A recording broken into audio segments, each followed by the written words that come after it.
Of course, we've been talking a lot about this damage here, where it's been worse, down in Griffin, also in Butts County, also over in Troup County. But as you know, living in Metro Atlanta, we had our share of damage there as well. Last night during our coverage, some of the first pictures of damage came in from Austell in Cobb County, where Tracy A. McPeer was showing us how an entire brick wall had fallen off of a warehouse.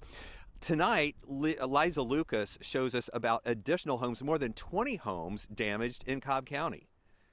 Families in this Austell neighborhood are just trying to pick up the pieces after some major storm damage. The family that lives here told me that when the storms hit, they had just enough time to make it into the hallway to safety before this huge tree came crashing into their home. When we went into the hall, that's when I looked out the living room window and saw the leaves swirling around so fast, and the trees were just going like this, and then I saw that big tree just going like this. Brenda Lewis and her son were home when the storms hit off Ivy Log Drive. They're now staying in a motel and came by to salvage what they can.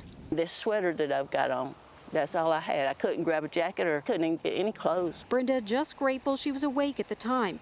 She says her bedroom upstairs is totally destroyed. We're just fortunate that we got out of that room. Brenda's one of many homes hit hard by the storm. Trees across the neighborhood snapped into pieces.